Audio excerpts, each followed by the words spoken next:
kita bisa lihat di sini ada Yesus, ya, orang yang memperagakan diri sebagai Yesus, lalu memanggul kayu salib di sini. Dicambuk dulu, kemudian ditarik, diseret. Ini yang digantung di pohon ini siapa ini? Waduh, siapa lagi? Oh, itu Yudas. Ada-ada aja ya. Bukti bahwa Yesus tidak pernah disalib adalah tidak ada bukti.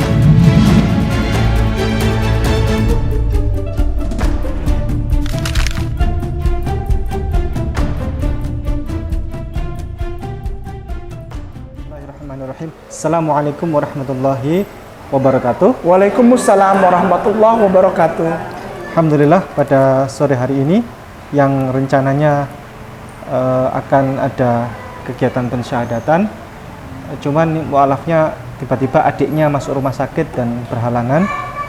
Namun insya Allah habis maghrib kita akan ada yang bersyahadat nanti perempuan,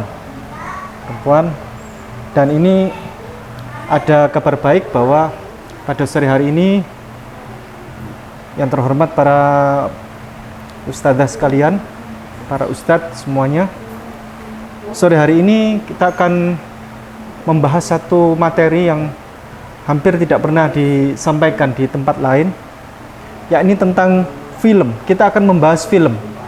Saya punya film karnaval, tapi agak sadis, kata Ustadz Ke, agak merusak otak. Ustadz Ke nggak mau.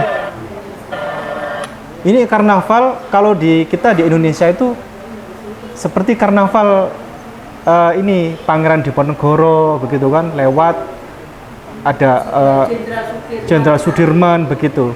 Nah, kalau di luar negeri itu ada karnaval, tapi karnavalnya penyaliban Yesus. Seperti ini filmnya.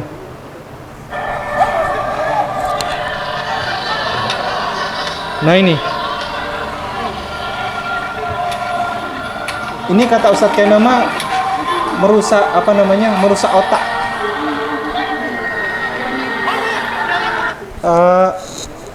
Mungkin kita nonton film yang ini saja, yang agak soft saja. Nah, ini adalah film di luar negeri, Ustadz Ke. Ya, ini kurang lebih di daerah Spanyol mungkin ya. Spanyol.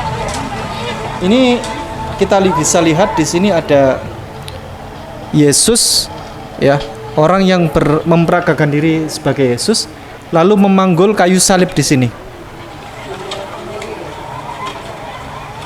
Mungkin nanti film ini akan saya percepat ya. Seperti ini.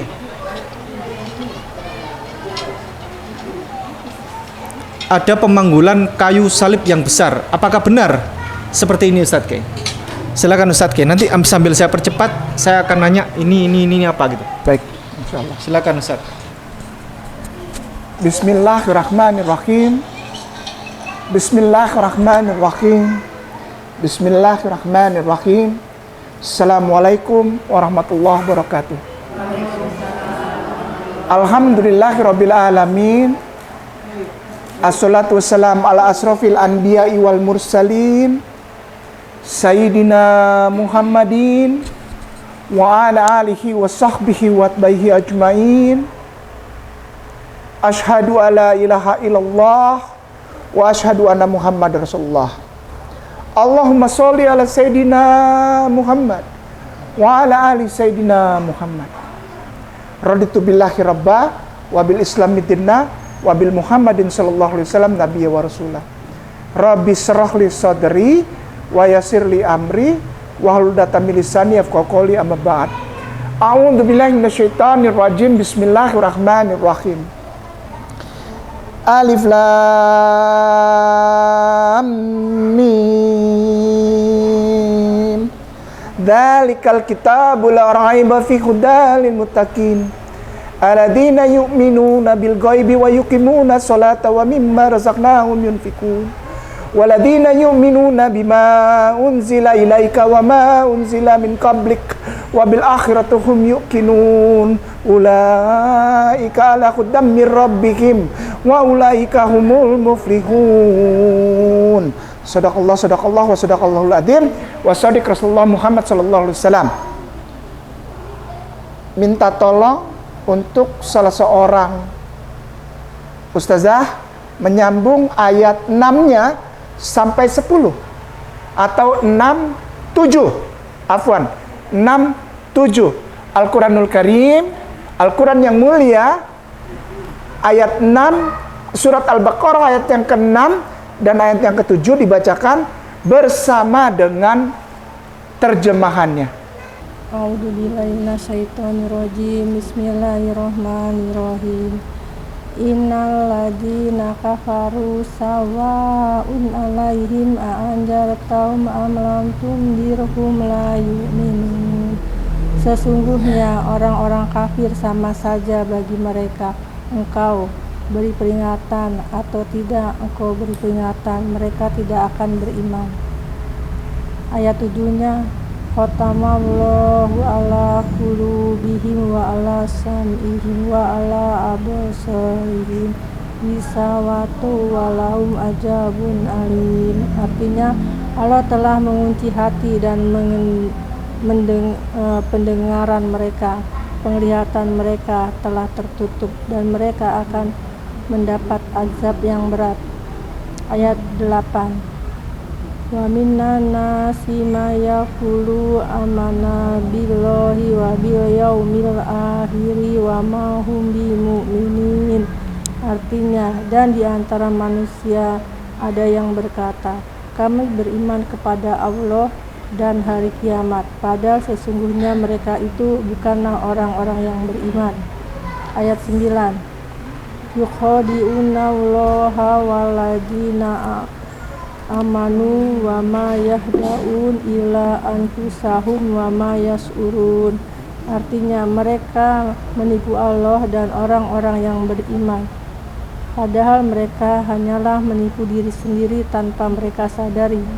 Ayat 10, fi qulubihim maradun fajadahumullahu maradun walahum ajabun alim bima kanu yakdzibun. Artinya, dalam hati mereka ada penyakit, lalu Allah menambah penyakitnya itu, dan mereka mendapat azab yang pedih karena mereka berdusta. Amin. Sadaqallah. Syukran katsiran jazakallahu. Sadaqallahul adzim. Maha suci dan maha benar Allah dengan segala firman-Nya, dan kebenaran itu tercurah dan terlimpah bagi junjungan kita Sayyidina wa Maulana Habibullah wa Nabiullah Rasulullah Muhammad sallallahu alaihi wasallam. Para ustazah, para ustadz, dengan mengucapkan syukur alhamdulillah kepada pencipta langit dan bumi.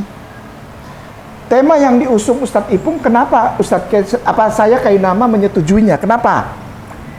Karena inilah yang terjadi. Sekali lagi pelan-pelan perhatikan. Pelan-pelan banget ini. Kenapa orang-orang serta lembaga-lembaga di Republik Indonesia ada? Ya, pelan-pelan. Inilah kenapa ada orang-orang dan lembaga-lembaga ada di Indonesia. Lembaga apa?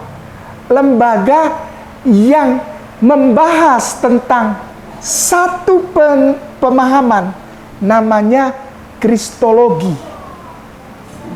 Ditolak dulu, tanya beliau, oleh para petinggi-petinggi Muslim dan orang-orang Muslimin wal Muslimah di Republik Indonesia.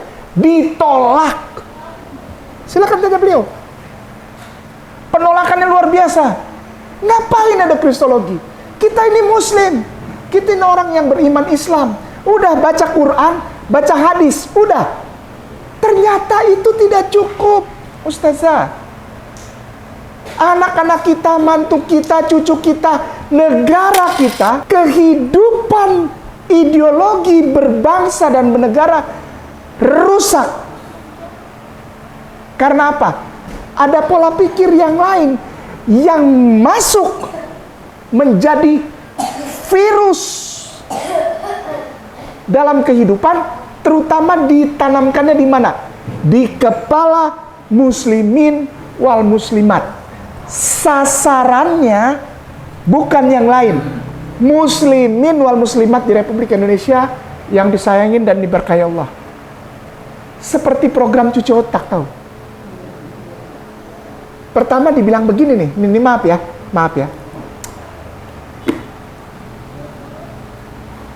Semua agama baik. Sama aja Ustadz, nggak boleh gitu. Kita negara berdasar Pancasila, bukan berdasar syariah Islam. Tuh. Udahlah. Kalau memang Islamnya udah nggak usah terlalu fanatik. Nggak usah kayak si kakak itu pakai burqa. Itu lambang nanti jadi terorisme. Disebarkan. Udah nggak usah terlalu sering ikut kajian. Itu radikal.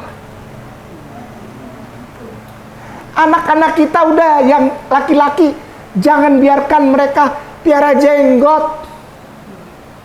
Jangan biarkan mereka pakai celana cingkrang. Udahlah, nggak usah. Kita punya mantu laki-laki yang jidatnya hitam. Padahal nggak ada hubungannya. Wallahi, tidak ada hubungannya dengan kelakuan, nggak ada. Itu yang pertama. Yang kedua gini nih. Yang kedua nih ya. Kita kan negara Indonesia. Kita kan berbeda-beda tetapi tetap satu. Toleranlah, ya. Bilangnya gini nih. Toleranlah. Toleran kata-katanya. Nanti setelah kata toleran, iya tolerannya gimana? Ya udah, ucapkanlah selamat Natal. Ya. Kalau di sebelah rumah kita ada orang yang tidak beragama Islam sedang masak babi,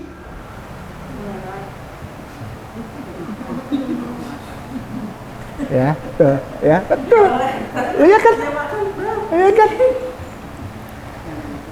Kalau ada acara Natal, ya kita datang aja nggak apa-apa. Orang kita nggak ikut ibadahnya juga kok. Kita cuma duduk.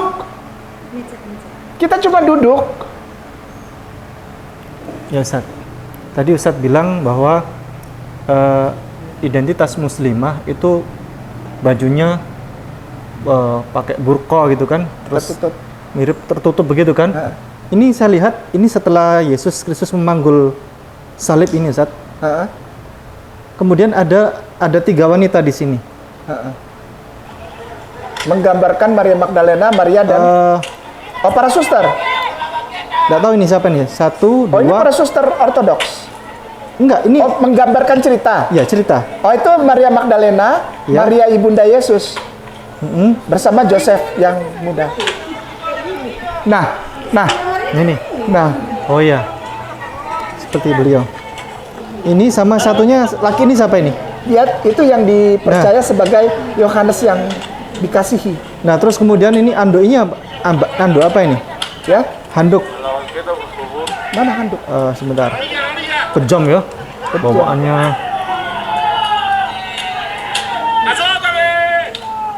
Sebentar. Ini handuk yang dibawa.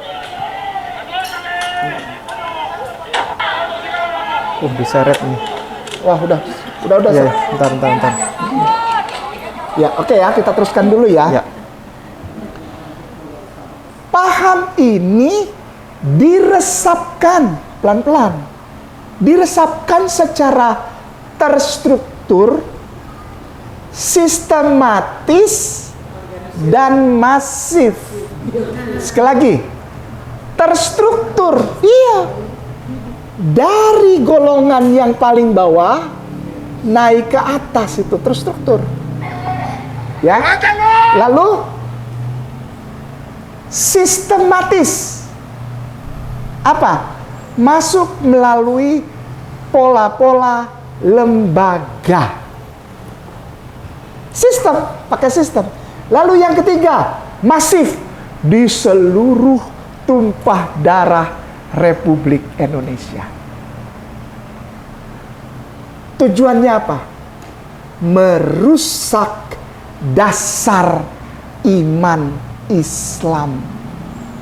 Itulah mengapa Kainama memulai dengan 5 ayat pertama dari surat Al-Baqarah yang mulia. Setelah itu minta tolong si bunda tadi di belakang bacakan 6 malah sampai 10 barusan. Ya kan? Kenapa begitu? Begini. Dari awal saja Islam itu sudah teratur. Dari awal sekali Islam itu sudah punya dasar iman. Dasar iman. Apa itu? Anak brojol, owe, owe, owe. Papinya wajib lari. Berbisik di telinganya. Allahu Akbar, Allahu Akbar. Asyhadu an la ilaha illallah. Ini dasar utama. Dan dasar ini sangat sulit dirusak oleh dunia luar. Oleh sebab itu, ada paham yang masuk untuk merusak dasar utama dari seorang manusia muslimin wal muslimat. Dasarnya apa? La ilaha illallah. Yang kedua, Muhammadar Rasulullah. Itu dasar. Kalau selama ini tidak bisa dirusak, selama ini tidak bisa digoyang, maka keislaman akan tetap menjadi pengaruh terbesar di bumi ini. Bukan hanya di Republik Indonesia. Nah, di Indonesia masuk lewat apa? Anak-anak kita lebih cinta games daripada alif, ba, ta, sa, jim, ha, ho, dal, zal, ro, dai, sin, stad. Lebih cinta games. Anak-anak lebih hafal nama-nama pemain bola dari luar negeri daripada nama para sahabat yang mulia radhiyallahu an. Ini adanya di mana? Di 6 sampai 10. Sekali lagi, 1 sampai 5 orang beriman. Dasar. Dzalikal kitabul la raiba fihi hudalil muttaqin. Tidak ada keraguan untuk Al-Quran. Kenapa? Al-Quran ini ya dasar kita dari brojol, dari oe, ini dasarnya. Tidak ada keraguan, enggak ragu, enggak. Karena memang ini kebenaran. Mulai ayat 6. Ya kan, ayat 6 nih, ayat 6 ya. Ayat 6 itu adalah innalladzina kafaru. Ayat 6 sampai 10 cuma 5 ayat. Cuma 5 ayat untuk orang kafir. Orang kafir itu yang mana? Yang hatamallah ala qulubihim wa ala sam'ihim wa ala absarihim. Cuma 5 ya. Lalu dibilang gini,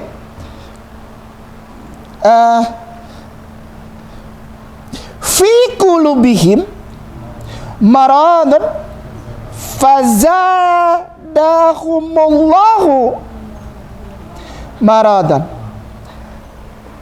Sakit hatinya. Hatinya sakit ketika kebenaran Allah dijunjung tinggi oleh umat Islam. Dia ingin seperti Allah. Kalau ada orang yang masih suka sakit hati kalau orang lain lebih hebat dari dia, hati-hati tuh. Hati-hati tuh. Ya, kayaknya sakit bener letih. Kok dia sukses sih? Kok dia dagangannya lebih laris dari saya sih? Kok dia lebih hebat sih? Di pengajian dia lebih terkenal. Kok dia... Hati-hati. Hati-hati tuh. Itu pintu udah mulai kebuka. Tutup. Harusnya apa? Tabula raiba fihi hudal muttaqin. Alladzina yu'minuna, orang-orang yang beriman. Udah beriman aja. Ya. Kalau lihat sebelah, alhamdulillah dia udah punya mobil baru, udah sukses dagangannya ya Allah. Tanda bahwa engkau mencintai dia ya Allah. Sama seperti engkau juga mencintai aku. Beres. Nah ini mau dirusak nih. Ayatnya yang mana yang paling parah? 11 sampai 20. Perhatikan. 11 sampai 20. 10 ayat. Lebih jahat daripada waladina kafaru. Wih, kafir cuma 5. Kafir itu cuma 5. Tapi 11 sampai 20 untuk siapa? Munafikun. Ini lebih dahsyat, lebih jahat, dan lebih berbahaya daripada orang-orang kafaro. Karena mereka sama dengan kita, tapi dia rusak dari dalam. Wah ini kenapa Allah bikin 10 ayat untuk munafikun. Kafir cuma 5 ayat pertama untuk ucapan syukur orang-orang beriman. Contohnya yang dikasih lihat Ustadz Ipung, disebarkan dari zaman doe loe, udah bukan zaman dulu lagi. Doe loe, Dari zaman kuda gigit kuda. dari zaman kuda gigit kuda, karena belum ada besi. Mereka berusaha menyebarkan itu apa? Supaya orang muslim bilang gini nih. Mereka enggak, nih dengerin. Sebetulnya tujuan mereka bukan untuk orang Islam dibaptis, nggak ada urusannya. Mereka juga nggak ada untungnya kok. Kenapa mereka nggak untung kalau orang muslim dibaptis? Sesama gereja aja saling berebut mau baptis orang. Nih gereja ini sama gereja ini ambil-ambilan jemaat. Jemaat ini diambil dibaptis di sini.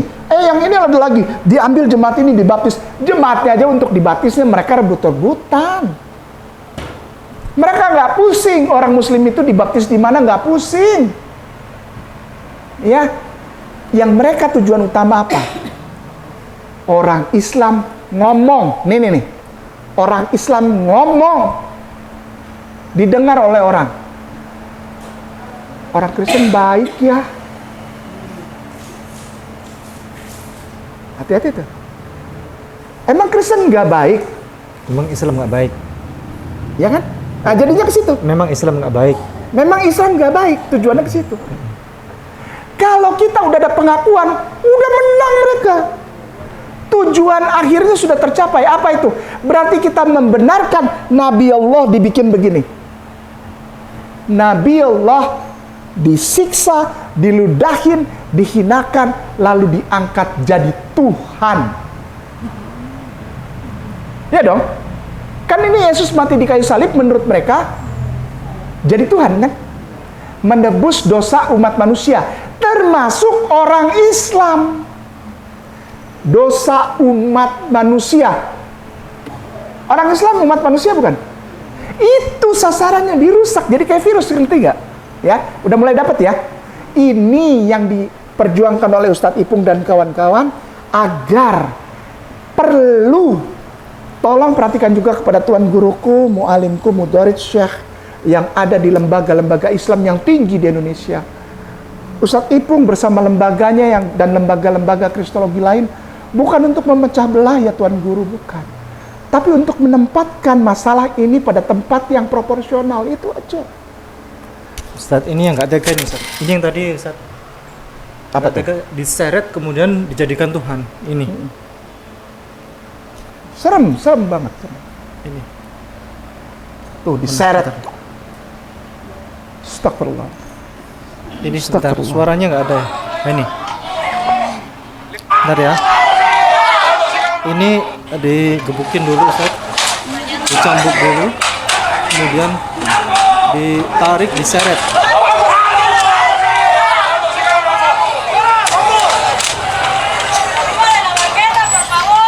Ini ada orang yang hadir Ustaz. Yang hadir ini siapa Ustaz? Ini siapa ini Ustaz? Itu ceritanya Veronica yang mengelap ininya mukanya. Hah? Yang ini? Perempuan. Ya, dia pikir itu maminya Maria Magdalena. Maria Yosef. Maria ibunda Yesus. Nah, di situ dia kasih handuk untuk mengelap wajahnya. Katanya mukanya, darahnya nempel di situ jadi mukanya Yesus, fotokopi. Kan ini apa? Oh, tadi handuk yang dibawa. Iya, handuk. Nah, handuk itu nanti disimpan oleh namanya Santo Veronica. Iya. Ya, dah, Ustaz. Tolong baca masing-masing. Tolong lihat masing-masing ayatnya yang ke-10 dari surat Al-Baqarah tadi. Ayat yang 10. Ya, saya baca artinya saja. Bismillah. Dalam hati mereka ada penyakit, lalu Allah menambah, perhatikan baik-baik. Di dalam hati mereka ada, lalu Allah, orang Islam gak ada penyakit, dimasukkan virus itu. Ketika terjadi virus itu masuk, baru Allah akan menambah orang sakit itu. Ngerti nggak? Kalau kita main-main dengan akidah, jangan main-main, nggak boleh. Kenapa? Ketika kita main-main dengan akidah, Allah akan menambah kerusakan. Karena pertamanya kita yang menerima, gitu. Ayo kita tunjukin. Kita tetap hormat, kita tetap toleransi, kita tetap sayang kepada yang beragama Kristen dan Katolik dan agama lain di Republik Indonesia ini tanpa mengganggu akidah kita. Titik. Jadi ketika anak cucu kita dimasukkan virus seperti tadi, bahwa ada orang yang digebugin, dihinakan Nabi Allah, lalu dia tiba-tiba jadi Tuhan. Maaf anakku sayang, pikiranmu sedang dibulak-balik. Al-Quranul Karim jelas, dasarnya jelas. Apa itu? La ilaha illallah Muhammadar Rasulullah. Artinya apa? Ada Allah, ada Rasul utusan.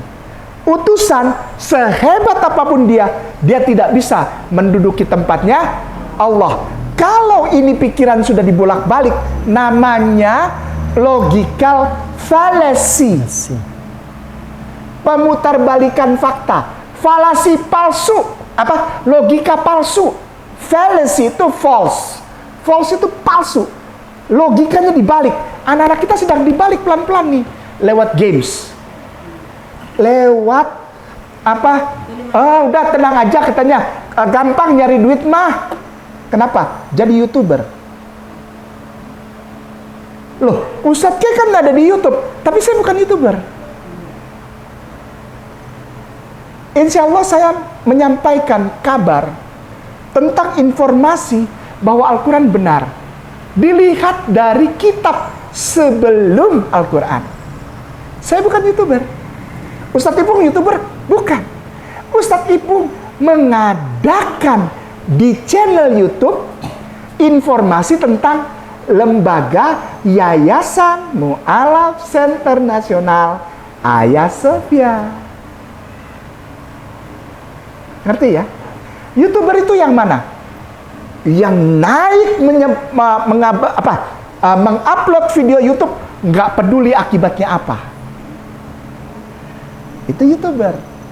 Dia bikin video-video, dia naikkan ke YouTube tanpa peduli akibatnya apa. Nggak pernah memperhitungkan. Contoh, ada yang ternyata menaikkan video-video YouTube itu berhubungan dengan pornografi, porno aksi, kekerasan, grafiti yang kebablasan, pola hidup liberalisme, pola hidup agnostik. Lagi musim nih sekarang nih. Anak-anak muda kita kalau ditanya Islam ya, iya, tapi saya agnostik aja. Tanpa tahu agnostik itu apa. Nah, ketika anak-anak muslim ini yang muda-muda, yang pintar-pintar, yang disayangin Allah, sudah mulai masuk dan orang tuanya bilang, itu normal Ustadz, kayak udah modern zaman sekarang. Biasa anak kita pacaran. Malah ada yang muslimah, emak-emak, dan ayahanda-ayahanda yang bilang, aduh alhamdulillah Ustadz, kayak anakku udah punya pacar. Dan mereka, para artis itu, para YouTuber itu memperlihatkan belum menikah, pacarannya berdua udah jalan-jalan ke Eropa. Kan mereka pasti menginap dong. Ini artis-artis yang nonton nih, yang nonton ya. Belum menikah, untuk menggambarkan kepada viewernya, kepada pemirsanya, kepada fansnya, aku jadian sama dia. Mereka berdua jalan-jalan ke luar negeri. Masuk akal nggak sih? Mereka kan belum menikah. Ngapain aja di sana? Main catur? Atau mau main petak umpet dia? Kan nggak mungkin ke Australia main petak umpet. Begitu sampai di sana mereka umbar di publik bahwa si laki-laki hanya pakai pakaian renang, celana pendek, si perempuannya pakai bikini, muslimah. Dari lahir dari keluarga muslim. Di pantai mereka berduaan peluk-pelukan, cium-ciuman, padahal mereka belum menikah. Dan orang menganggap itu normal. Ini kesuksesan di luar Islam. Ngerti nggak? Nah, ketika ini sudah masuk, ini masuk nih. Ini masuk, artinya apa? Benar bahwa Yesus yang dikenal oleh umat Islam sebagai Isa ibnu Maryam mati di kayu salib untuk menebus dosa umat manusia, termasuk di dalamnya umat Islam. Tapi mereka tidak mau mengakui. Lalu orang mulai, itu kan iman dia, udahlah biarin. Perhatikan, udahlah biarin. Kata-kata biarin ini jadi racun buat anak-anak cucu kita. Kenapa? Tidak dibuka kebenarannya. Ini dari depan sampai belakang yang ditunjukin Ustadz Tipung. Perhatikan baik-baik. Setiap detik video ini bohong. Ini Ustadz, ada anduknya tadi. Iya. Coba. Nah, itu tadi yang dibawa begitu dibuka, itu anduk itu. Namanya mandilion. Ustadz ya. Bentar. Nah, itu. Tuh. Itu anduk di samping tuh. Itu wajahnya. Itu anduknya mandilion. Katanya ada karena darahnya nempel, lalu darahnya membentuk. Nah, ini yang manggul kayu apa ini, Ustadz?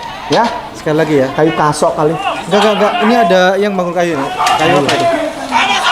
Itu gambaran dua orang yang di samping Yesus. Oh iya. Itu ya. Gini ya. Perhatikan, disebar terus pemahaman ini nih. Disebar, mereka nggak peduli. Orang Islam sebar aja dulu. Begini, perhatikan. Kebohongan yang diucapkan setiap hari, kalau tidak disanggah, lama-lama jadi. Pertama kita nerima, terus kita biarkan masuk ke dalam pola pikir anak-anak kita. Rusak. Karena kita biarin, yang tahu kebenaran ini dibiarin aja, nanti anak-anak cucu kita ini berapa generasi ke belakang bilang itu benar. Bahwa ada manusia yang jadi Tuhan. Ada manusia yang menebus dosa aku.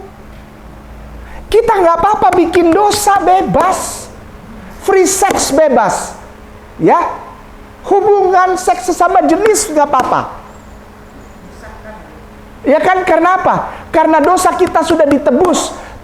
Karena apa? Karena kita yang masih hidup sekarang yang tahu, biarin aja itu.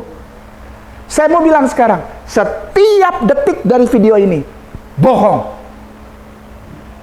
Yang benar apa? Al-Quranul Karim. Wa ma qataluhu wa ma salabuhu walakin subihalahu.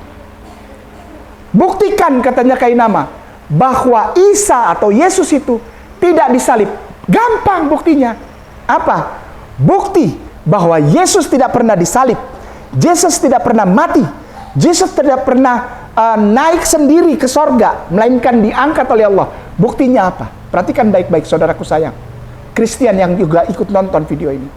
Perhatikan baik-baik. Kainama membuktikannya cepat saja, tidak sampai 10 detik. Bukti bahwa Yesus tidak pernah disalib adalah tidak ada bukti. Buktinya bahwa Al-Quran benar, Nabi Isa tidak disalib. Apa? Tidak ada bukti. Salibnya yang katanya ada tinggal sepotong-sepotong itu diperiksa orang pakai namanya C14 radiokarbon dating. Diperiksa pakai sinar X apa segala macam, diperiksa. Itu bisa ketahuan umurnya. Tahu nggak itu salib itu kayu itu asalnya dari tahun berapa? 1100 Masehi. Kayu itu bohong. Kenapa? Kayu itu baru dibikin jadi salib tahun 1100. Kejadian yang katanya Yesus disalib itu tahun 33 Masehi. Bohong, nomor 1. Nomor 2, paku. Dipaku katanya. Bohong. Kenapa? Paku itu bukan punya Yesus, tapi punya Yehohanan namanya. Seorang pejuang revolusioner yang berjuang untuk membebaskan Israel dari penjajahan Roma. Namanya Yehohanan. 3, mahkota duri. Mahkota duri itu katanya ditaruh di kepala Yesus, Yesus berdarah-darah. Mahkota duri yang paling tua umurnya adalah buatan Italia tahun 900 Masehi. Yang bilang ini siapa? Orang Kristennya sendiri. Para romo, para uskup, para petinggi-petinggi di Vatikan sana. Yang keempat, terusin nama kain masih nggak pusing. Kain kafan. Katanya Yesus dikafani. Pertama, itu aja udah tanda tanya. Yesus kok dikafani? Berarti dia agamanya? Nah, itu aja udah jadi tanda tanya ya. Itu aja. Tapi diterusin. Oke, kita terima terus ya. Waalaikumsalam warahmatullahi wabarakatuh. Kita terusin ya. Inilah kehebatan Al-Quranul Karim, Ustazah. Mari kita turunkan kehebatan Al-Quranul Karim ini kepada anak kita, mantu kita, cucu kita. Agak keras sedikit nggak apa-apa. Wallahi, itu tanda kita cinta. Anak kita, cucu kita, mantu kita mulai malas baca Quran. Tegor. Sekali dia masih santuy aja, tegor lagi. Tegor lagi. Agak keras nggak apa-apa. Kenapa? Karena kita cinta. Jangan sampai mereka diracuni. Menjauh dari kebenaran Al-Quran dengan mengatakan bahwa hal-hal di luar kebenaran akidah, udahlah biarin aja. Yang penting kita sama-sama baik. Hati-hati.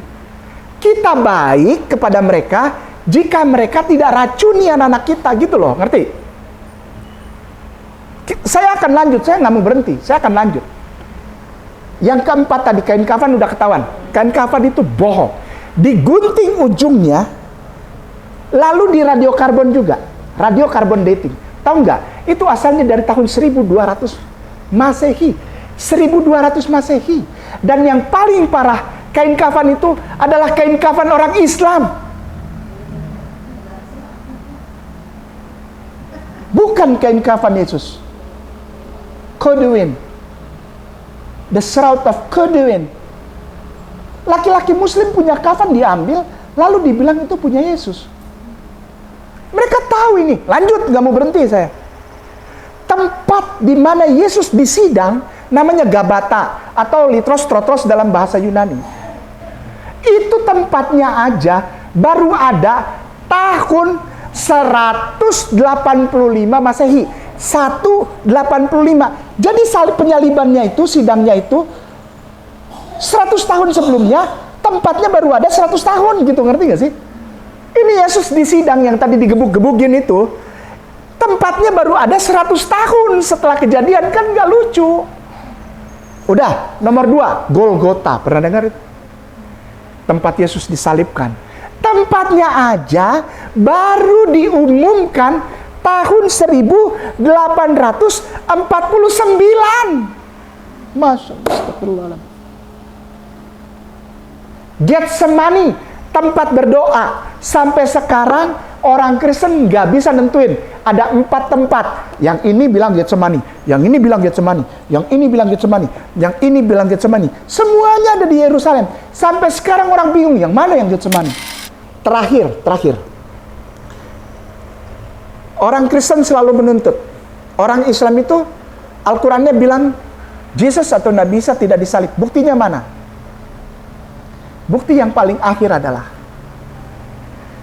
tidak pernah ada bukti tentang Yesus orang Nazaret. Sekali lagi, ini bukti terakhir, ini kerucutnya, puncaknya. Tidak pernah ada bukti Yesus orang Nazaret. Kenapa? Karena kota Nazaret baru ada sebagai kota Nazaret 130 tahun setelah Yesusnya diangkat Allah ke langit. Itu kota baru ada. Sehingga orang-orang menyebut itu namanya Nasaro. Orang Islam bilang Nasrani. Orang-orang yang mengikuti ajaran laki-laki dari Nasaret. Nasrat, Nasaro, jaraknya 147 kilo dari Yerusalem. Ustazah, mari kita paksa anak cucu kita, mantu kita, tetangga kita, keluarga kita. Kalau ada yang masih belum seiman dengan kita, kita masukkan, jangan dengan paksaan, tapi dengan contoh. Dia akan melihat, oh orang yang suka baca Al-Quran, tutur katanya baik, tingkah lakunya lemah lembut, ya, tidak mengeluh, dan penuh kasih. Kasih itu panjang sabar, murah hati, lemah lembut. Jadi kayak di kasih itu lemah lembut, sabar sederhana. Kasih itu, ya, orang Islam itu yang menjalankan semua perintah Yesus. Buktinya apa? Nih, kita tidak pernah bilang ada manusia jadi Tuhan. Kita nggak pernah bilang ada nabi disiksa kayak tadi tuh digebugin. Nggak pernah. Kita memuliakan sesuai dengan ayat suci Al-Quran. Kita hormat, kita toleransi, kita sayang sama yang agama lain di Republik ini sesuai dengan setiap huruf dari Al-Quranul Karim. Kenapa? Karena benar. Demikian, Ustaz. Ustaz, ini singkat saja. Ya. Ini yang digantung di pohon ini siapa ini? Waduh, siapa lagi? Oh, itu Yudas. Ada-ada aja ya. Ini Masya Allah. Itu Yudas. orang digantung. Masya Allah. Ini. Ya. Terus kemudian ini Yudas ya? Kenapa Yudas. digantung nih? Mungkin dia punya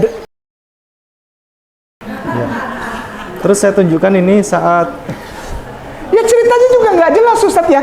Nih, si kakak tuh nggak jelas. Yang satu bilang dia gantung diri, mati. Yang satu di Kisah Para Rasul bilang dia jatuh, lalu perutnya robek, kena karang, terburai. Nggak jelas sampai detik ini, nggak jelas. Wallahi, nggak ada yang jelas. Kalau Al-Quran jelas. Dalikal kitabul la raiba fihi hudal lil muttaqin, jelas. Lalu waladina kafaro, jelas. Kalau dia nggak jelas ceritanya. Yang Yesus naik salib jam berapa? Yesus disalib jam berapa?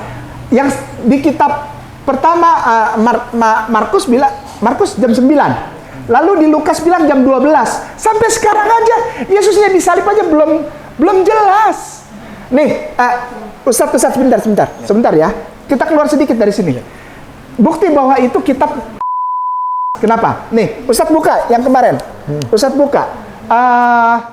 Matius 21:19. Ustadz buka. Nih, dengerin. Menurut mereka, Yesus itu Tuhan kan? Benar ya? Kita tidak menghina ya, tidak menghujat ya. Untuk orang Kristen, Yesus itu Tuhan. Benar? Masa Tuhan suka makan pisang? ini. Tuhan suka makan pisang. Ini penghinaan enggak? Yesus dibilang suka makan pisang. Pertama saya tanya dulu, masuk akal enggak orang Israel punya kebun pisang? Di Timur Tengah ada kebun pisang. Pohon pisang bisa hidup nggak di sana? Maka itu. Ada di Mesir, Ustaz. Di Mesir. Oh, tapi- Itu pun sudah rekayasa genetik. Enggak, di Mesir dekat Sungai Nil itu bisa. Iya, itu awalnya pisang itu ada nggak di sana? Nggak mungkin, karena pisang adalah tumbuhan tropis yang membutuhkan air banyak. Setiap lembaran batang pohon pisang itu adalah kumpulan tempat untuk menyerap air. Gedebong pisang namanya, ngerti nggak? Dibelah air. Jadi ini bukan tumbuhan Timur Tengah. Apalagi 2000 tahun yang lalu. Yesus dibilang hobinya makan pisang. Kan gak lucu. Ya ini. Ya. Nih. Bukannya begitu, kasih tahu Ustaz. Matius pasal 21 ayat 19. Dekat jalan ia melihat pohon ara. Lalu pergi ke situ. Tetapi ia tidak mendapat apa-apa pada pohon itu selain daun-daun saja. Katanya kepada pohon itu, engkau tidak akan berbuah lagi selama-lamanya. Dan seketika itu juga keringlah pohon ara itu. Sepertinya ada yang merusak pohon itu sepertinya. Gara-gara Yesus marah. Atau murid-muridnya mungkin? Enggak. Memangkas Yesus marah. Dikutuk sama Yesus. Masa Tuhan mengutuk? Masa Tuhan nggak tahu lagi musim buah apa kagak? Geser ke bawah. Iya. Lalu kita lihat ya. 4 ya. Enggak, geser. Enggak, kotak itunya dulu. Kotak kunonya diklik. Oh, yang kuno. Kuno diklik. Oke. Kita lihat ya. Masuk akal nggak? Di zaman Yesus, di Yerusalem, ada kebun pisang. Ini. Ayolah. Dan setelah dia melihat sepohon pisang di tepi jalan, datang dia kepadanya. Maka tidak beroleh selainkan daun. Berkatanya akan dia, dari engkau tidak menjadi buah-buahan sampai ia kekal, maka pohon pisang jadi kering segera. Ini pisang. Tuh. Ini Masa, Saya aduh, ayolah. pisang. Masa Tuhan hobi makan pisang? Itu udah penghinaan. Yang kedua, mana mungkin pohon pisang ada di sana? Di Mesir ada, kata Ustaz Ipung, betul. Tapi itu rekayasa genetik modern. Ya, rekayasa genetik. Ustadz, mari tanamkan di dalam pikiran anak-anak kita, mantu kita, cucu kita, cinta Al-Quran. Yang kedua, jangan pernah mau dirusak akidah dengan membenarkan bahwa Nabi Isa, Yesus, disalib, mati, dan naik sendiri ke surga. Buang itu dari semua pemahaman anak-anak kita. Karena apa? Karena di dalam Al-Baqarah tadi dibilang, itu pemikiran orang-orang kafir yang menjauhkan anak-anak kita dari akidah yang bersumber dari cintanya Allah Subhanahu wa taala, Allah Azza wa Jalla, dan cintanya Rasulullah Muhammad sallallahu alaihi wasallam. Ya, paksa sedikit nggak apa-apa. Kalau bisa jauhkan anak-anak kita dari games. Games itu, maaf ya, merusak otak anak-anak kita. Anak-anak kita jadi jauh dari Al-Quranul Karim, serta belajar tentang akidah, fikih, syariah, muamalah Islam. Mereka jadi agak kurang suka. Mereka lebih dituntun kepada anak-anak yang liberal, moderat, agnostik, dan astagfirullahaladzim, naudzubillah summa naudzubillah. Anak-anak kita sedang dituntun untuk menjadi anak-anak muslim yang moderat. Kalau udah moderat, liberal, maka ujungnya adalah ateis. Hati-hati. Demikian Ustaz. Baik, kita akhiri. Sebelum kita akhiri, ini Ustaz, Ya, ada tayangan tentang, nah ini ada tulisannya ini. Siapa ini Ustaz? oh Indri. Indri. Ya. Indri itu tulisannya Ieso Nazarenos Rex Iodeanos. Inilah dia Yesus, orang Nazaret, raja orang Yahudi, yang dibuat seolah-olah ditulis oleh Pontius Pilatus, padahal enggak, betul. Baik, kita akhiri. Ya, Demikian, terima kasih. barakallah. Jazakumullah khairan katsira. Barakallahu fikum. Assalamualaikum warahmatullahi wabarakatuh. Waalaikumsalam warahmatullahi wabarakatuh.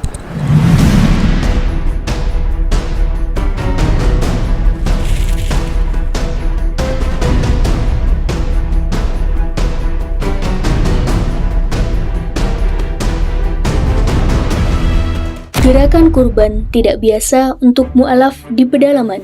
Mu'alaf Center Nasional Ayah Sofia Indonesia membuka peluang ladang amal berkurban dengan seluas-luasnya untuk sasaran mu'alaf miskin di pedalaman.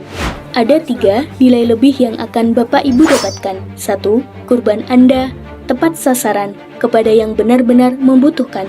2. Mu'alaf di pedalaman sangat-sangat senang karena mereka jarang makan daging, lebih seringnya makan umbi-umbian. Bahkan mereka sering makan ulat sagu. Jangankan daging, beras saja mereka tidak mampu untuk beli. 3. Nama Anda akan kami cantumkan di dalam laporan video pelaksanaan kurban.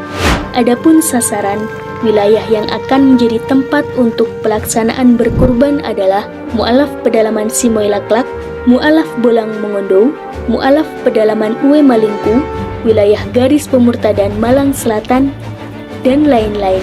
Dengan ketentuan sebagai berikut.